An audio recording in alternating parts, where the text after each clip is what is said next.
Good evening. Welcome. Thank you for joining us. Welcome to our virtual program, Exploring a Human Rights Commission. On March 22nd, the Wayland Board of Selectmen voted to establish an advisory committee known as the Human Rights, Diversity, Equity, and Inclusion Committee, which is currently taking applications for members. Wayland joins more than 60 municipalities in Massachusetts that have established some form of Human Rights Committee, and I will post the link to that in the chat. Tonight, we have two presenters who will help us understand the need for and the possibilities for municipal human rights commissions or committees. Terrie Livingston and Martha Davis. Terrie will talk to us a bit about the Wayland Lived Experiences Project, and then Professor Davis will speak to us about the purpose and work of local human rights commissions. Terrie Livingston is a Wayland resident of 10 years, a mother of 2 sons who've attended the Wayland schools, and holds a doctorate of pharmacy degree. She's currently employed by a biotech company in the Boston area in which she is part of their medical team and specializes in clinical and healthcare services research. For the past 8 years, one of her passions and areas of research focus has been addressing healthcare disparities, in particular, racial and ethnic disparities in clinical research.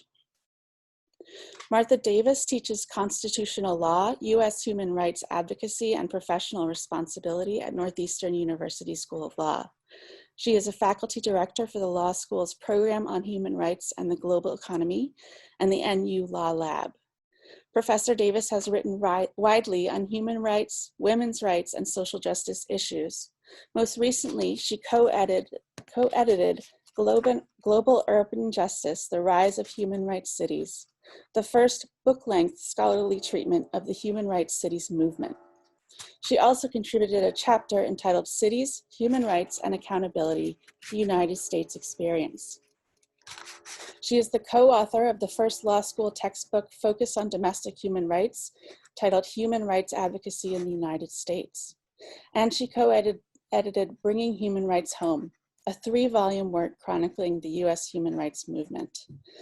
Finally, Professor Davis is an appointed member of the Massachusetts State Advisory Committee of the U.S. Commission on Civil Rights. So thank you to Terrie and Martha both for joining us this evening. I have a tiny bit of housekeeping before we get started. This program is being recorded for broadcast on Waycam, Wayland's cable access station, and will also be made accessible on YouTube. And please enter your questions at any point into the Zoom Q&A feature, and we will get to as many as we can after both presenters. Thank you all for being here tonight, and now I will hand it over to Terrie Livingston. Good evening, everyone. I will bring up let me bring up my screen, my PowerPoint.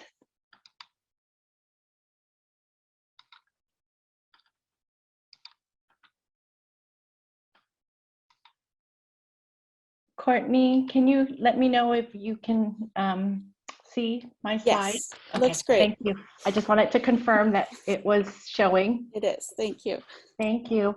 Good evening, everyone. Thank you, and thank you, Courtney, and to the library. I really appreciate the opportunity to be here.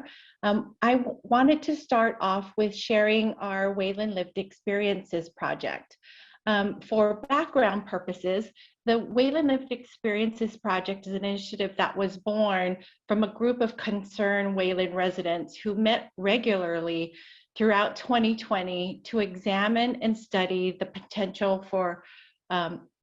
need for a human rights committee here in Wayland. The Lived Experiences Project is a story collecting initiative to gather experiences due to mistreatment, mistreatment due to identity, with regards to race, ethnicity, spoken language, ability, religion, gender, sexual identity, or some other aspect of identity. We actually adapted the Needham's Lived Experiences Survey and obtained, again, permission for use by the Needham Human Rights Commission and through the Lived Experiences Survey. This the survey is actually an anonymous survey for people who live, work, worship, study, or visit Wayland. We hope that the results could be used to raise awareness and inspire dialogue with the goal to promote inclusive, equitable, and welcoming community in Wayland. Our plans are to include reports and presentations and share the results in places such as our lived experiences Facebook, local media, and in our town discussions. And in addition, we hope that our findings will be used in collaboration with local advocacy and working groups to affect change. The survey questions themselves included asking respondents to share details about their incidents or experience. We asked questions such as, if it happened again, are they providing the experience on behalf of themselves or someone else? We asked them to describe the experience in detail on when, where, how the experience happened. We also asked how they responded to the experience, as well as the obstacles to speaking up or seeking help. We asked how others responded to the incident and how the experience actually made them feel and or impacted their life. We asked whether the experience could have played out differently, and also what changes they would like to see happen within Wayland. This was followed by multiple demographic questions. So what we have seen to date, we launched our survey on December 10th, 2020, and to date we've had 24 respondents. As you can see here, 18 were on behalf of themselves, and 6 were on behalf of for other people.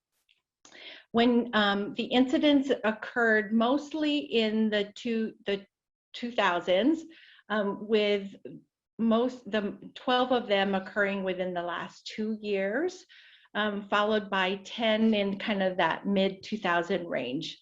The age of the respondents ranged anywhere from 27 to 74 years of age, and 14 of the respondents were female, 8 were male.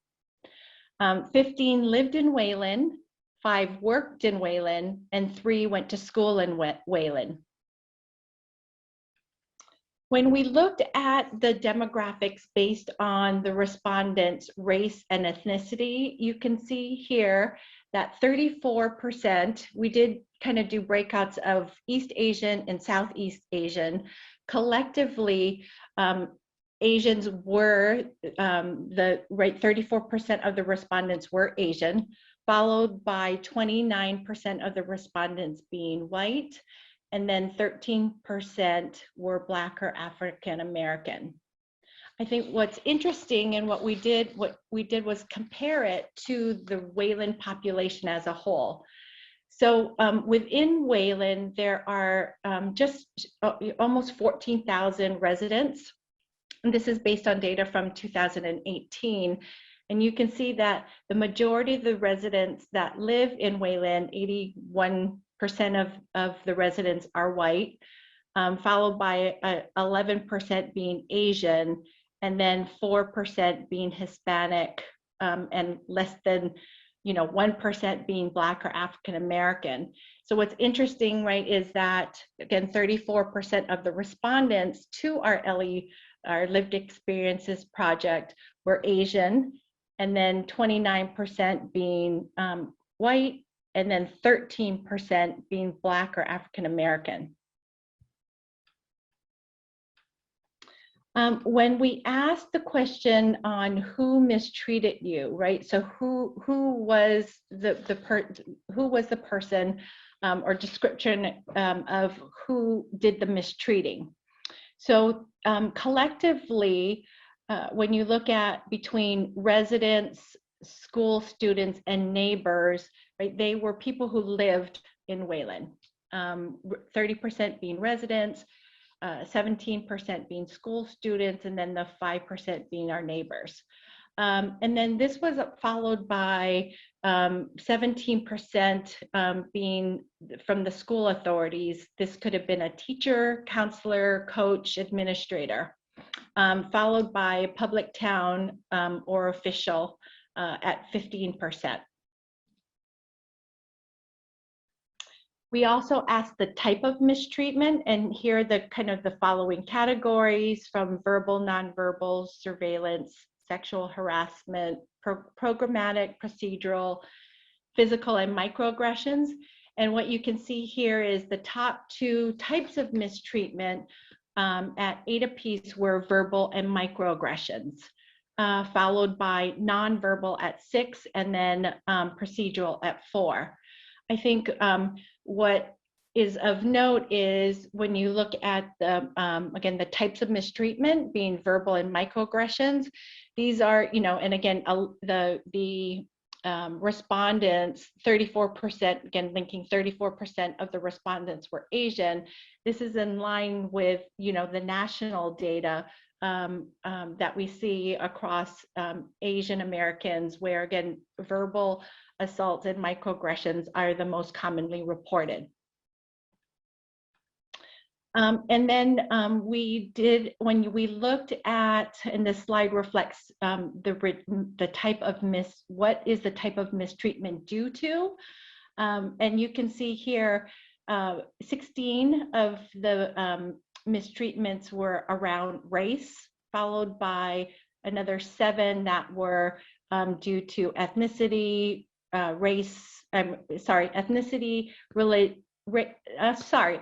ethnicity, culture, and nationality, and then followed by gender. As a means to be able to kind of look for themes based on some of the questions that we asked, I kind of put together these word clouds to kind of just bring out kind of the themes of some of the questions. So one was, how did your experience make you feel? And you can see that the responses were all kind of all over the board, with the the size of the words are what was said most often. So things that jump out at you are like angry and sad, humiliated, frustrated, unwelcome. We also asked if after the event, did you take any action? And you see the largest response was no action, followed by other reporting to the principal, notifying principal, reaching out to teachers and to parents and to other leaders within the town.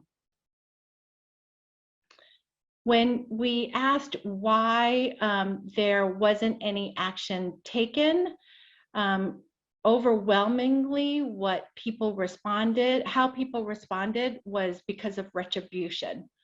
And if you look at some of the other responses, they fall in line with retribution as far as you can see here, afraid to speak up, adversely affected, afraid to talk back, and quietly getting back at you. So it all kind of centers around retribution. I did want to touch upon some of the promotional activities that we've done. So how is it that we were able to get the survey out and to make the Wayland residents aware of this lived experience project? We do have a Wayland Lived Experiences Facebook. We also did have a couple articles in the Town Crier, which is our local newspaper. We also did reach out to the Wayland High School to be able to put an announcement in the Wayland All School News. We do have the survey available through a dedicated link, as well as paper version. that can be found in various locations within the town of Wayland that include our library, housing authority, our high school, and the First Parish Church. The surveys are available in different languages that include English, Spanish, and Mandarin. So here is the link.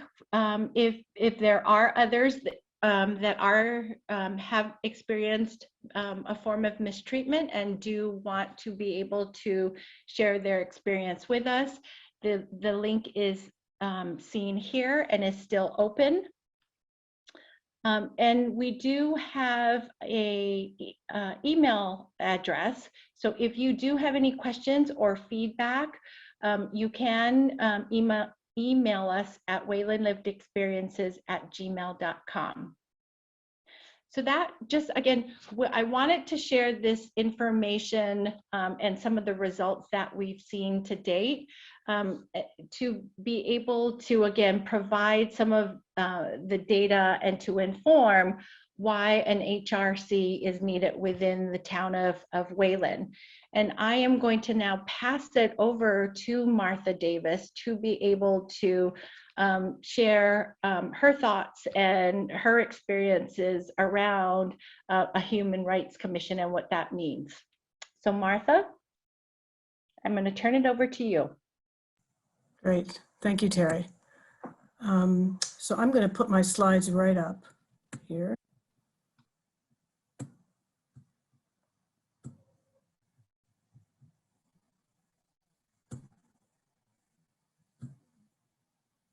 Okay.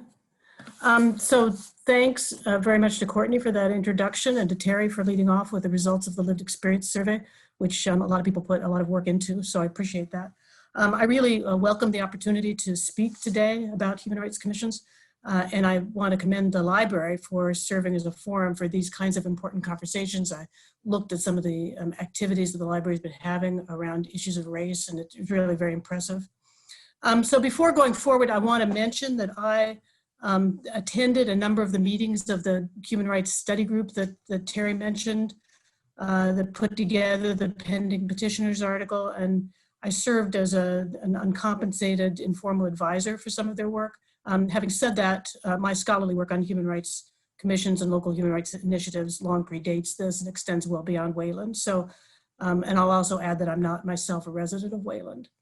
I also want to acknowledge the contributions of 3 Northeastern students who worked on this project at different times. They're listed there: Gabrielle Mercer, Huda Kwaja, and Isha Modi. As it happens, they're all students of color, and all of them were very interested in thinking about how local human rights commissions can, as a practical matter, tackle issues of race and other inclusion and diversity issues. So tonight I want to first provide some information about the larger context of human rights commissions. What's the history of such commissions in the United States? What are some of the unifying principles that local human rights commissions share? Second, I want to drill down and take a look at human rights commissions in smaller places like Wayland. You know, we've got some in mega cities, but I thought it made sense to look at smaller locations. And throughout, I'll be identifying possible components of a successful local human rights commission and sharing some examples of innovative local commission initiatives around the country. And then finally, I want to specifically discuss sustainability and accountability. We all know that there's inherent excitement about a new initiative, but how can a town sustain that excitement and engagement and effort over time and ensure that the Human Rights Commission remains accountable to its purpose and mission? So the particular name that, as I understand it, that's on the table now in Wayland, as mentioned earlier, it's Human Rights, Diversity, Inclusion, and Equity Commission. And those, of course, are 4 very compatible concepts, but they're not exactly the same. So diversity refers to the wide variety of similarities and differences among people. Inclusion means that individuals and groups feel safe and respected and valued for who they are. Equity means fairness.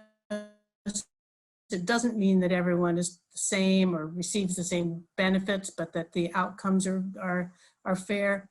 What does human rights, the term human rights, add to the mix? The term human rights adds the concept that diversity, inclusion, and equity are not voluntary charitable acts of the local government, but obligations that are owed to individuals and groups who are in human rights speak called rights holders. So as this slide notes, human rights requires affirmative government action, not just reactions to problems as they arise. And I think the note that Terrie made about the lack of action that people took when they were mistreated and the fear of retribution, is a good demonstration of why it's important for the government to take affirmative action to find out about issues, because often people are not going to report them, even though they are problems. So as you can see here, there's a range of names that various communities have used: the Human Relations Commissions, you're probably familiar with, Civil Rights Commission, and so on. And again, all these groups are really doing very similar work, but the different names do convey something about their orientation. And interestingly, nationwide, the use of the term human rights is on the rise, and it has been for some time. And among other things, I think that's because it's the broadest term of these. It captures the complete range of discrimination and also resonates across communities. And so, for example, the graphic on this page here is an illustration from India, where human rights has a meaning that's very similar, if not identical, to the meaning of it in the United States. One story about this, as you might imagine, New York City has a very large Human Rights Commission with over 100 employees. A lot of its work involves investigating complaints. And I'll just mention here, because I'm very proud, that the current chair of the commission, Carmelyn Malalis, is a Northeastern Law School graduate. So in the early 2000s, though, there was somebody else who was the commissioner, Patricia Gatling, African-American woman. She was the chair, and she considered seeking a change to the agency's name. And she thought that New Yorkers, particularly African-Americans, identified more with the term civil rights. And she changed her mind, however, after she heard from Native Africans and immigrants from other countries that the term human rights was actually more powerful for them than civil rights. And so it has a universal kind of meaning that's maybe particularly important for these kinds of commissions at a time when people are dealing with diversity issues. So let me turn then to some history. Early human rights commissions were started in the United States as early as the 1920s, again under a variety of names, and always with the goal of addressing racial tension and sometimes responding directly to racial violence.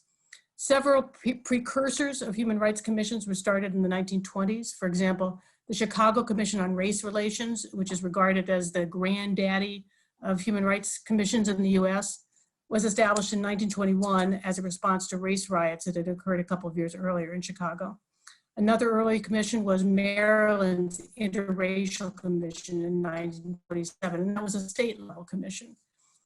Over time, many of these commissions evolved into human rights commissions. Connecticut's Interracial Commission, established in 1943, is now called the Connecticut Commission on Human Rights and Opportunities. In New York City, riots in Harlem spurred creation of the Mayor's Committee on Unity in 1944. It was replaced in 1955 by an agency that had some enforcement powers because New York City has its own human rights law. And that commission was called the Commission on Intergroup Relations.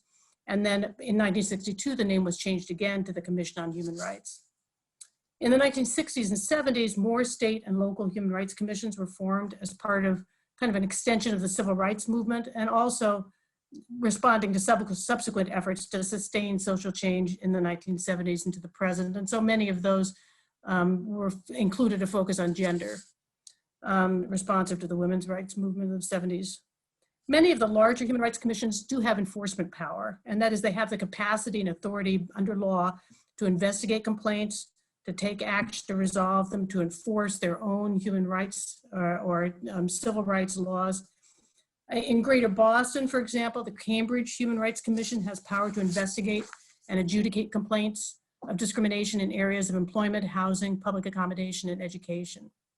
And as I mentioned, New York has that capacity as well. This is by no means the norm, however, and in particular, the research that we did earlier in the year did not identify any town human rights commission in Massachusetts that had the capacity to exercise that kind of enforcement power. Though many do engage in efforts to resolve complaints informally, and they also generally do offer referrals to state and federal civil rights authorities. So I saw there was one question in the chat about the difference between a governmental versus non-governmental human rights commission, and I'll have some information I think that'll be helpful in illuminating that, but I thought I'd say something about it now. I think it was a question from Bill. And, you know, they're really different ideas of what your goals are, right? And so Bill said North Reading decided to create a Human Rights Commission that's outside, or Human Rights Committee that's outside of a governmental structure. What that means is that your commission doesn't have any governmental authority. And so certainly things like enforcement power, investigations are beyond the authority of your committee. But you do have independence, which you know, is valuable in and of itself. A commission that's inside the government, you know, has that government authority, has the potential to do things with the authority of the government, and also may be more influential in terms of governmental responses, right, in influencing a local government to, you know, adopt different practices. But it's not really a matter of pros and cons. It's really a matter of what your goals are, and you know, what you think the way you think you'll best be able to achieve those goals. So, so in sum, today's human rights commissions are functioning in communities of every size, as well as at the county level. Lots of county human rights commissions, and in almost every state in the country. There are only a couple states that don't have state human rights commissions.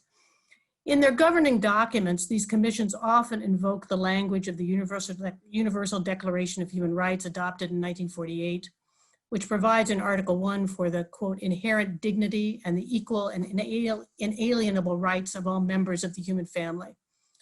While this international instrument was negotiated by national representatives, including representing the United States, Eleanor Roosevelt, and it was directed towards international relations in the wake of World War II, it was understood as having a wider application. And this was eloquently stated on the 10th anniversary of the Universal Declaration of Human Rights, when Eleanor Roosevelt spoke to the UN General Assembly, not about international relations and foreign affairs, but about the importance of human rights in the places where we live.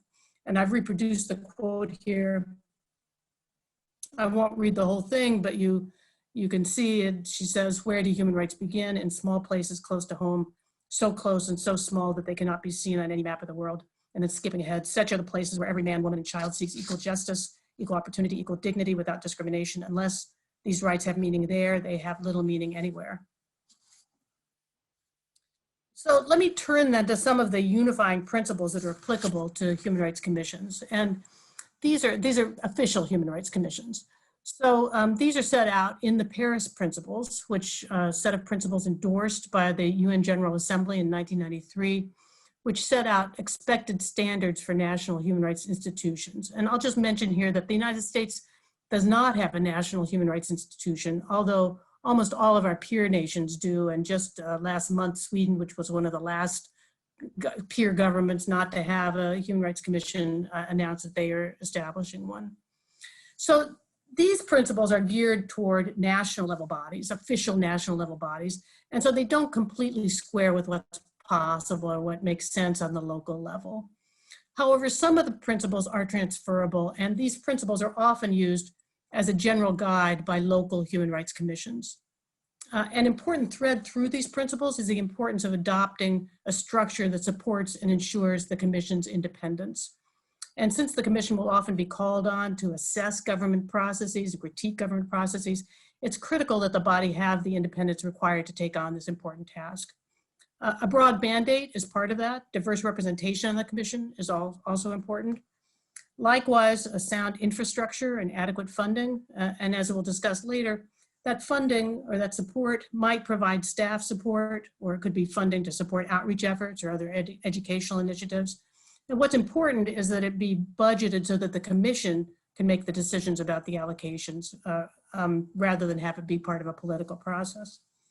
Now, I was going to mention that there are not any serious studies that I know of local human rights commissions, but there have been some studies of national human rights commissions, and in particular by a colleague of mine named Tom Pegram, who teaches at the University College London. And he studied national human rights commissions and concluded, based on his analysis, that these kinds of structural safeguards broad mandate, diverse membership are really critical to the efficiency and efficacy of human rights commissions on the national level. And one can postulate that the same would be true at the local level, but as I say, there aren't any specific studies of local human rights commissions. So in addition, the parents' principles also identifies specific activities that are appropriate to a commission, including public education efforts, collaboration with non-governmental organizations. Now, let me now turn to implementation and some of the ways in which smaller human rights commissions, that is to say, not New York City, not Los Angeles or Chicago, have addressed this issue. And for this part of the talk, I want to credit my friend, Kenneth Neubeck, who's a retired sociology professor at University of Connecticut. He lives in Oregon now. He's a member of the Eugene, Oregon Human Rights Commission. And he's pulled together some, based on his work, some very important ideas, I think, that are relevant to successful official human rights commissions. And what Professor Neubeck identifies, first of all, is the importance of progressive institutionalization of the values of human rights, diversity, equity, and inclusion. One way to begin that process is through engagement with strategic planning, and particularly developing a component of a town's strategic plan that focuses on diversity and equity across the town organization. A human rights commission might, for example, help develop individually tailored strategic plans for each department of the town or each committee within the town. And then each department or committee would report on its progress. And these reports could be collected into an annual report that's shared across departments and within the community. And that process can serve to embed a mechanism for evaluating the commission's impacts as well.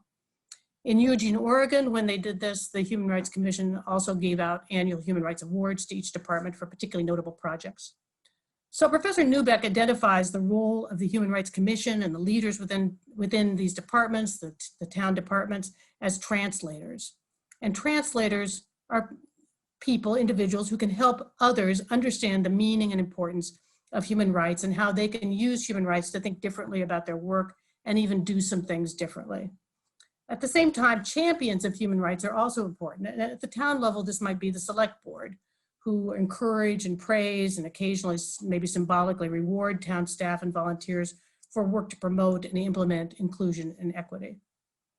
As the process of institutionalization continues, and more champions and translators will emerge at all levels of local government. And the Human Rights Commission will no longer be the only group internally that's working on this. Austin, Minnesota provides a good example of the way that strategic planning can achieve progress. And this is a recent photo from Austin, Minnesota. In 2017, the city's Human Rights Commission initiated a strategic planning process in an effort to address racial isolation that was increasing as the population of the town shifted from almost 100% white to a more diverse population. In 2018, after consultations with hundreds of community members, the town announced their strategic welcoming plan with just 2 priorities. So it was very simple: lowering barriers to participation in civic events and increasing connections between what they call micro communities, small communities. And they planned activities for the next 12 months and then also plotted out a 5-year plan, which of course was subject to change as things developed. One of the initial mechanisms that they adopted to begin greater engagement with new communities was to create an honorary city council program. So individuals were appointed for 3-month terms to participate as non-voting members of city council. They went to meetings, they got the same correspondence, they got the same briefings for 3 months. At the same time, they provided the council with insight into community perspectives that otherwise they might not have been aware of. The first honorary city council member from Austin was an immigrant from Gambia who had lived in Austin for 2 years. And the second was a local college student from Ethiopia who liked being an honorary city council member so much that he announced he would run for city council. And so the impact was even greater because he would then engage the entire community in looking at city issues, civic issues, and involved in his city council campaign. This program has also been adopted by another town in Minnesota, Worthington, Minnesota, which is a population of about 13,000. Meanwhile, Austin is getting statewide attention for its efforts, with the Minneapolis Star Tribune regularly reporting favorably on the strides made there. And of course, in Minnesota right now, there's a lot of, looking around for ways to address racial strife and racial tension. And so they are really, looking at these kinds of approaches. Strategic plan, and I'll say this picture is a kid from, looks like from the middle school who played on the basketball team and made the basket in the state final, something like that. But you can see it's a real mixed group there that's all cheering this kid on and working together through the school system. So strategic planning isn't the only tool for institutionalization. Another approach can be incorporated, the process of incorporating considerations of diversity and social equity into a town's decision-making criteria. And so, for example, back to Eugene, Oregon, like many places, they use the triple bottom line framework for analyzing decisions, looking at decisions through the lens of social, environmental, and financial impacts. But they deliberately expanded this framework to encompass human rights considerations like equity and inclusion as integral components of their decision-making. Training, of course, is important, and onboarding for new staff and for new committee members can take place with an emphasis on human rights, diversity, and inclusion.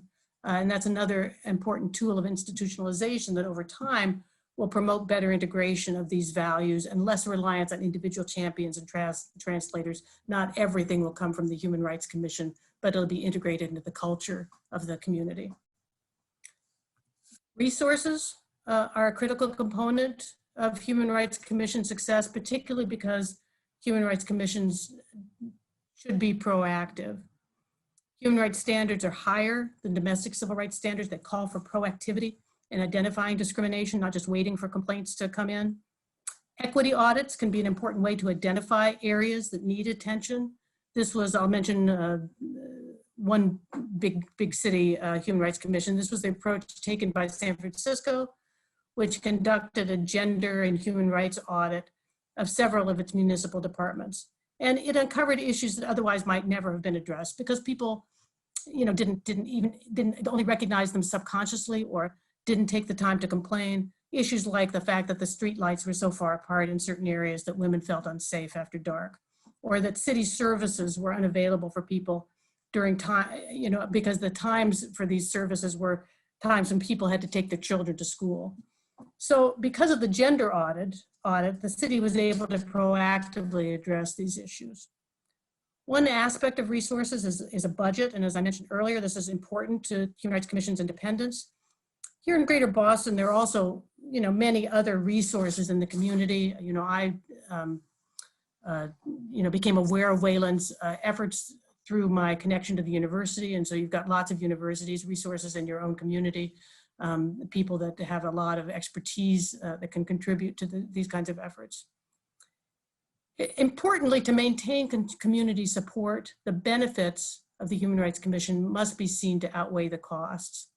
And there will be benefits, but they may not be immediately visible. I think it's worth noting that Austin, Minnesota's plan started with high visibility but low cost initiatives that focused on the city's own institutions and mechanisms. So the Honorary City Council project certainly didn't cost very much, but was something that raised visibility in communities that the City Council wanted to connect with. This also speaks to the importance of planning ways to evaluate the Commission's work, which is a process that should be built into the strategic plan. And you want to be able to show the benefits that are coming from the Human Rights Commission. Additional human rights values that might drive some Human Rights Commission activities.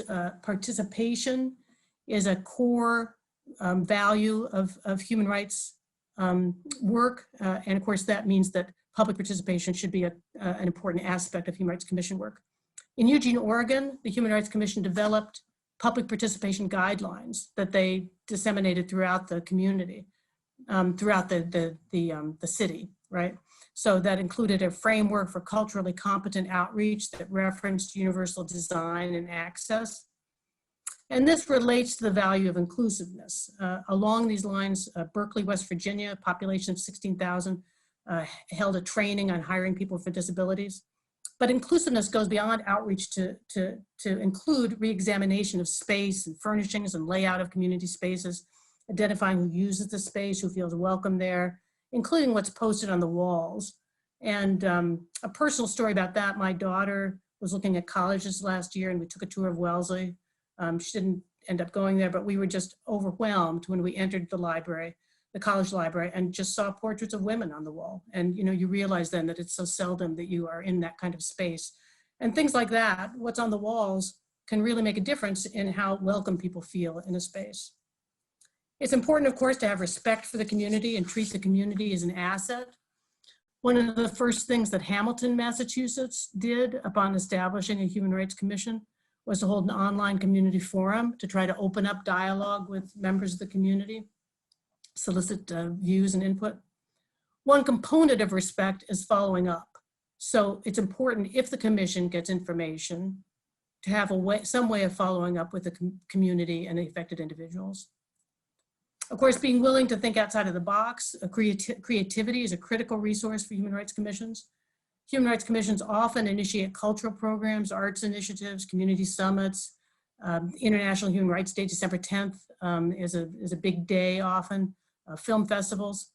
Human rights commissions also tend to take leadership in issuing statements responding to external events. So most recently, Belmont and Northampton Human Rights Commissions both issued statements in response to anti-Asian violence. I'm sure many other human rights commissions around the country have done the same, specifically expressing support for their Asian American members of their communities. But maybe there are ways to build on some of those things. So in Wilmar, Minnesota, population about 20,000, the Human Rights Commission developed an anti-racism statement, but they didn't just issue it and leave it at that. Instead, they called on other institutions and individuals in the community to publicly endorse the statement in a show of community solidarity. New York City had the resources, they've got more resources than most universities have, to launch a visual campaign to combat anti-Semitism. You can see here. And there are other types of programming. In Geneva, New York, a town of 13,000, for example, they hold film screenings related to racial issues that they follow with dinner and discussion. So another way to use a budget that will attract people to events and to be engaged with the community. The Human Rights Commission in Maysville, Kentucky, population 9,000, participated in a national day of racial healing with a special event. Arlington, Massachusetts has partnered with theater groups and storytellers in efforts to reach new communities. Finally, let me turn to accountability and sustainability. And some of this can be built into the structure of a Human Rights Commission and its reporting requirements to the town. But I think also it can be incorporated into the Human Rights Commission's overall approach. Accountability and sustainability are actually achieved through the progressive implementation. And I submit for your consideration that the idea that a new official Human Rights Commission should begin its work by first focusing on the town organization itself, developing a strategic plan with the town, developing outreach plans for use by the town, doing trainings of people that are active in town affairs, developing champions and heroes within the town, evaluating that progress. Of course, these things would involve the public, but the focus would be on making the town itself more inclusive. And the next steps then could focus on the wider community, interracial, intercultural relationships, working from a base with strong support in the town structure. And I would recommend that approach to ensure not only accountability, but also sustainability. Finally, as a town, I believe Wayland is ahead of the curve, but not alone. And we've already heard from, I haven't looked at the chat recently, but from Bill and maybe some others about their experiences of local human rights commissions that are unofficial. And it's no surprise when we look at the history of human rights commissions and their origins coming often out of racial tension, that the events of last summer, the murder of George Floyd and others, and the continuing events, up till just, the very recent days, that they've spurred the creation of several new human rights commissions here in our local area. Dedham's was created in 2017, but that now seems like old news. Town of Wenham, Hamilton, Revere, and Lawrence, all in just the last few months. And all of these can make a difference, at the very least symbolically, but also I think through attention to local government reforms to expand participation in community outreach, to really reinforce some of the benefits of democratic participation that, engage people and actually have an effect of de-radicalizing often. The significance of these events, I think, these efforts, I think, goes beyond symbolism. And I'll end with the sentence, the final sentence of Eleanor Roosevelt's quote, which I lopped off the earlier quote. And she said, "Without concerned citizen action to uphold human rights close to home, we should look in vain for progress in the larger world." So, of course, there's no one solution to achieving inclusion equity, but by bringing human rights close to home, I think, through local human rights commissions, people in communities can really make a real contribution. So thank you again, and I look forward to getting out of these slides and checking out your questions.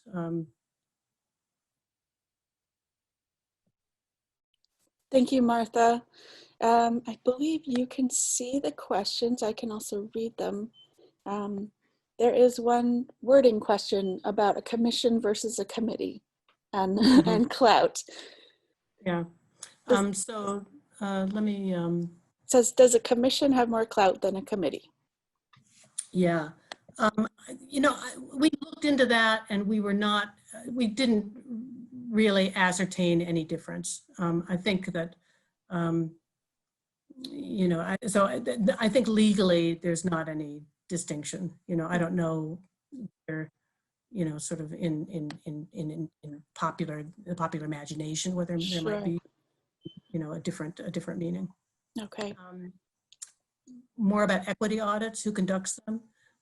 The ones in San Francisco, which I'm most familiar with, were conducted by through a framework that was developed by the San Francisco Women's Commission in conjunction with some community groups. And then the audits themselves were conducted by the individual agencies, but then, with some guidance. And then they made reports and came up with plans for responding to what they'd found through the audits.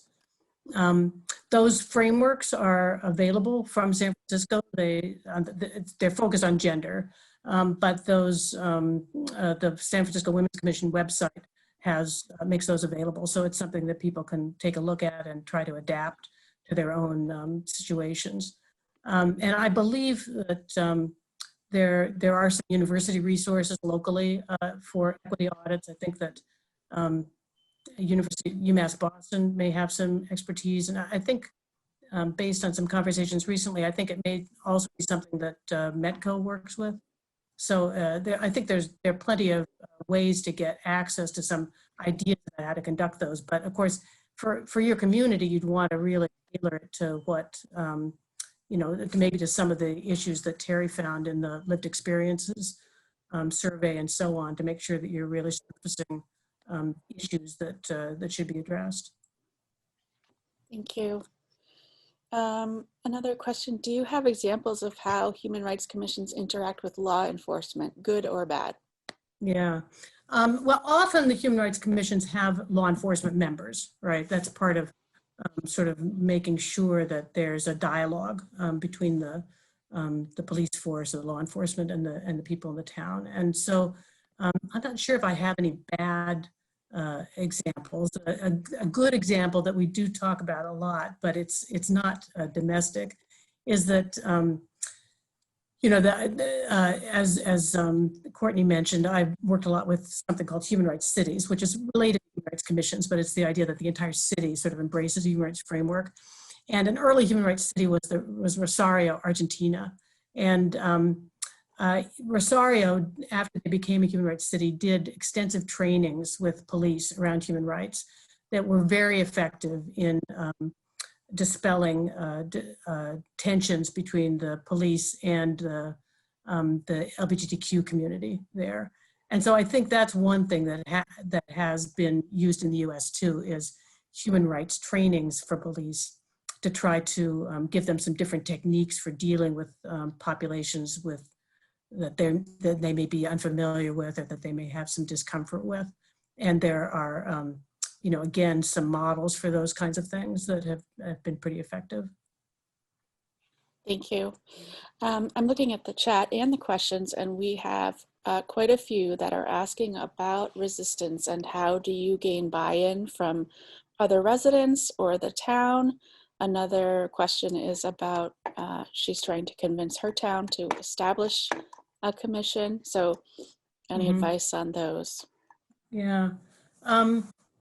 It's hard to give sort of general advice about how to deal with resistance from the town government. I mean, it sounds as if some of the localities like North Reading perhaps, have maybe dealt with that to some extent by just creating a separate independent program. And as I said, there are some benefits, but also some drawbacks to that. I mean, one thing might be to do something like that and then work towards creating an opening, a dialogue with the community to institutionalize it. I think the fact that so many towns in Massachusetts and around the country have created human rights commissions and that, have been able to use those as places to promote dialogue and to promote engagement, should be something that's important to convey to a town that's resisting. And I was struck when I looked at it to see how many places in really recent months in response to some of the, the tremendous tensions that we've had have really thought we need to do something. We need to create a space where we can have these conversations, where we can try to, dispel tensions, and that the Human Rights Commission or Human Rights Committee has been a vehicle that people have seen as being valuable for that. Great. And I get another question, maybe you've answered this, but how does the town government benefit from the existence of a Human Rights Commission? Yeah, well, as I said, I mean, my suggestion, my thought would be that the Human Rights Commission, a new Human Rights Commission, should start by helping the town government become more inclusive, and that there's a lot of value to that. That to the extent that the government is not learning about problems that people are facing, to the extent that the town government is, in fact, maybe unknowingly doing things that are excluding people or that are creating some of those problems, the Human Rights Commission is in a position to try to surface some of those things and work with committees and staff to try to develop a more inclusive government. And that's only to the benefit, I would think, in terms of engagement, in terms of healthy communities, in terms of sort of well-being of the people in the community. And, that's what we see in places, where they've been successful. Like, I mentioned Austin, Minnesota. It's not like that's a paradise, but they've really been very successful in bringing along a population that may have been resistant and concerned about changes to the demographics in ways that have been very positive. A couple logistical questions. The first, let me see, I'm losing it in the chat. What kind of staffing would be needed for a successful Human Rights Commission in this size town? Yeah. Or a larger, actually the question is asking about a 50,000 population. Oh, 50,000, yeah. Well, I mean, I think there's lots of variation. It kind of depends. I think having some staffing is important. And whether it's a full-time person or a half-time person or 2 full-time people or 5 full-time people, it's hard to say. I mean, I would say that the more support you have, the more you'll be able to achieve, to some extent, right? But having no staff, I think, could be problematic. Relying exclusively on volunteers and individuals who contribute their time, you're going to have a lot of excitement maybe to start out, but I think that would be unsustainable in the long term. And what you want to do is, have a staff person who's ensuring that there's some connection to the town, for one thing, that some of the sort of work of putting events together, or putting together educational programs, or putting together, you know, some of the other materials that we talked about aren't only done by volunteers. And that, you know, it reflects as well the town's commitment to the process. So I think it has some symbolic value as well as real value in terms of getting things done. And are the members of the committee paid at all? In some cases, not ones that I know. And I think I'm trying to think, like even the New York City Human Rights Commission, the commissioners, I do not believe are paid. I might be wrong about that. They might get some kind of an honorarium, but okay. it's I think the chair is paid Right. there because that's really a full-time job. But the commissioners, even in New York, are not, so far as I know. And certainly in smaller places, it's a volunteer position, like most town or city committees, you know, of that kind. You know, but they're, you know, the people that get involved in this, one would hope, are people who are committed, expertise, and so on, and it can be very exciting, you know. So I think that we see in places like Eugene, Oregon, where they develop a plan, you know, that engages people, that there can be really a long-term commitment to it. And another logistical question, are there any ideas or creative sources for funding for these kinds of committees or commissions? Yeah, I think it is completely possible to seek, you know, local funding from local foundations, you know, and in order to do that, you have to have a project that's attractive. But certainly there are many types of programs that would be of interest, and especially, you know, I put on my last slide, I had a couple of resources, I didn't mention them, but there's the International Association of Official Human Rights Agencies, and then also the Massachusetts Association of Human Rights Agencies. And I would think that something that where a group of human rights committees or commissions went together and said, we're doing a pilot project on X, or we're going to be working on, you know, this kind of new approach. You know, maybe it's a human rights training for the police that we're all going to be piloting, that would be something that could well be of interest to a local foundation. Thank you. Any advice for recruiting and retaining effective commission members who represent the racial and ethnic cultural diversity of the town? Yeah. Well, I do think that outreach is important, and I wouldn't rely exclusively on, you know, who comes forward and applies, you know, in response to something in the newspaper or something like that, right? So while that's one way to reach people, I don't think that should be the exclusive way, because you'll just probably end up with the same, you know, people that were already engaged and who are, you know, looking to do more things. So I would think that you might want to start by you know, reaching out to various you know, social groups, cultural groups, minority groups, and trying to feel out who in those groups might be interested in being engaged in some way. And one thing to note is that the good practices have term limits. So even if you start out with a commission that's not as diverse as you would like, as you increase your outreach, increase your you know, activities and meet people in the community, you're able then to expand the diversity over time.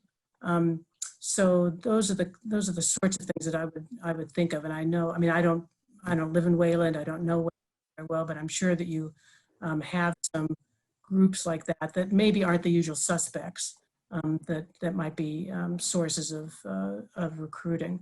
I know that many human rights commissions, and I think that the proposal in Wayland has this as well, include students, and so that's a usual thing, and that's also a way to get some diverse perspectives. You know, because the students will have you know, sometimes a completely different perspective than the adults will, and they'll be bringing that to the table. In terms of keeping people engaged, I do think that the onboarding training, the regular meetings, it's, you know, it's hard when we're all on Zoom, but to the extent that you can do things that really engage people with the work and with the projects, all of that is just going to keep people involved over time. If they see that it's making a difference, that they're meeting new people, that they're, you know, experiencing good things in the community as a result of it. Great. One more question for you so far, and then I have a couple. Okay, I see some for coming up for Terrie. Terrie. Yes. Can you just talk about a complaint process? Is that something that most commissions have? Is it key for a successful commission? What do they look like? Yeah, I wouldn't say that most commissions do, but some do for sure. And what some places do that don't have a complete formal complaint process that includes an investigation and adjudication, most places don't have that, I would say.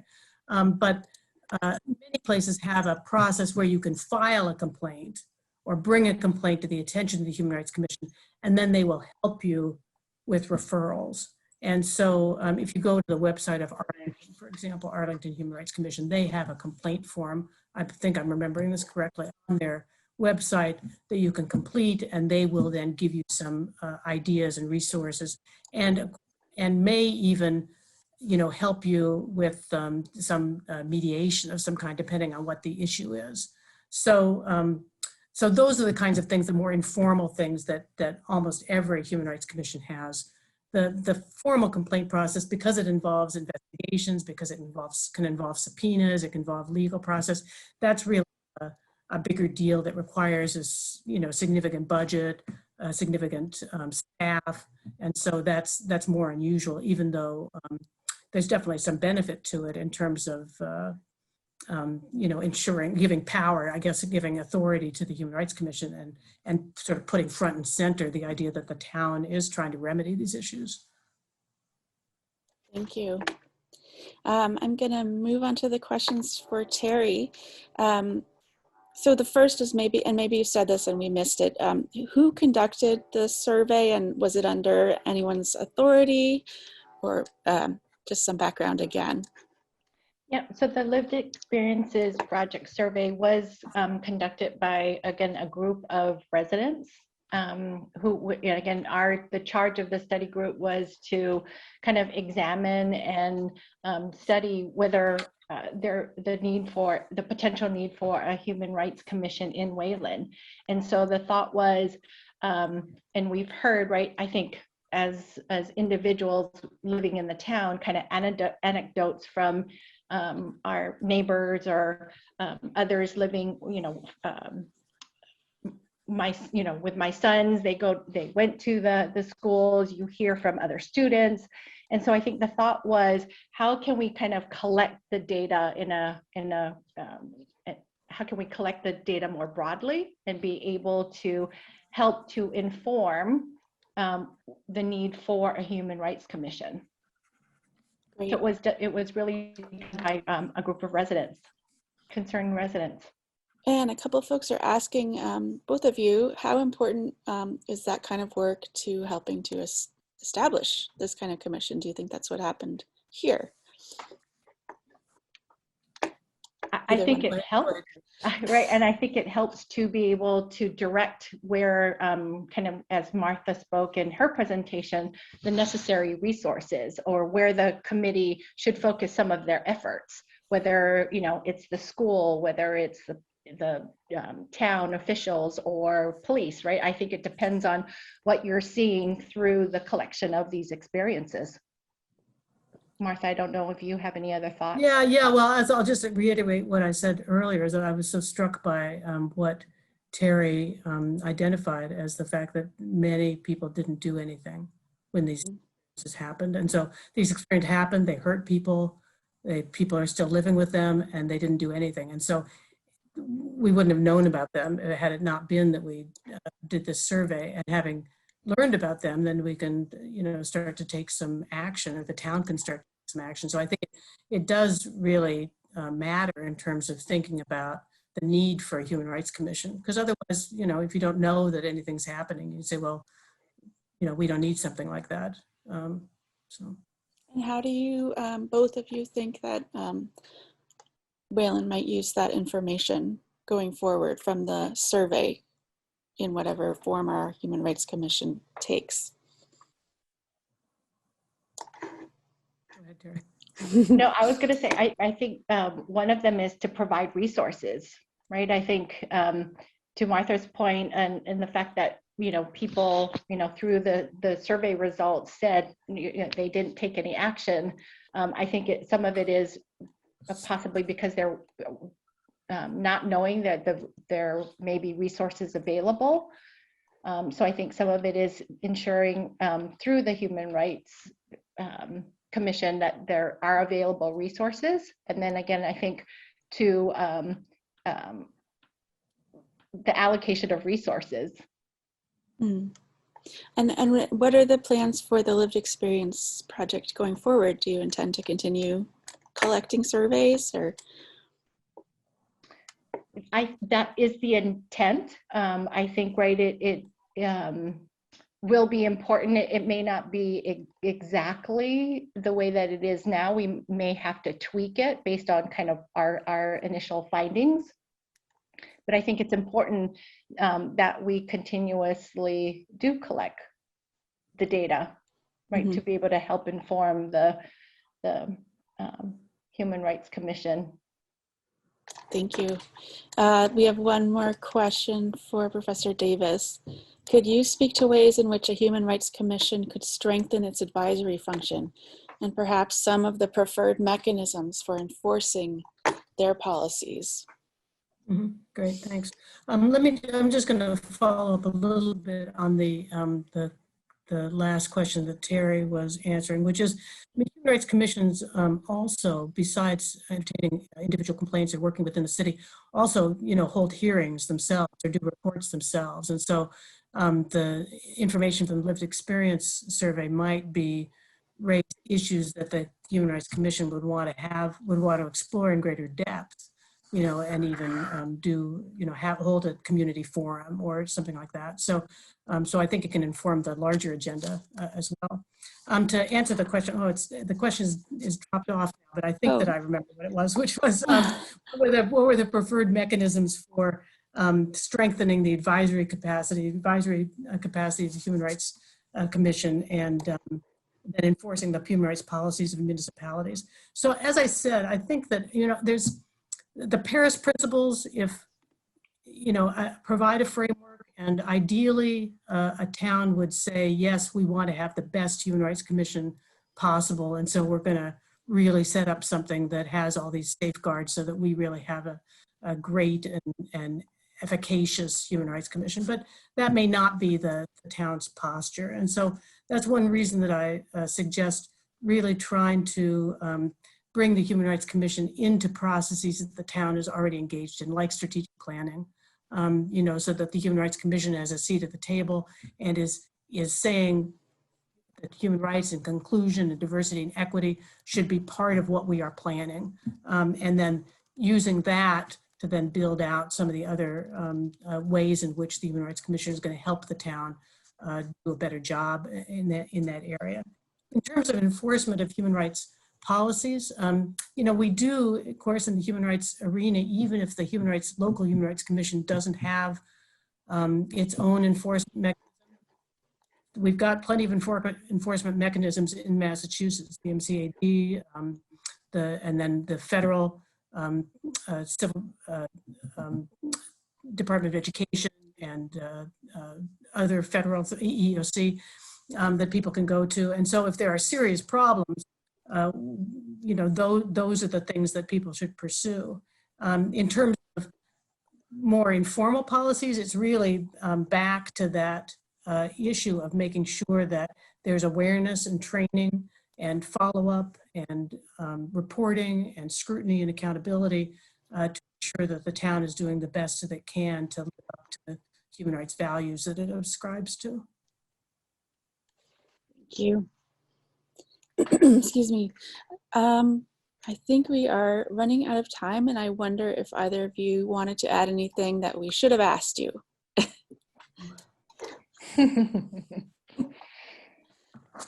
Or I can email folks contact information for definitely for the Lived Experience Project, and for the Wayland new committee has a contact person.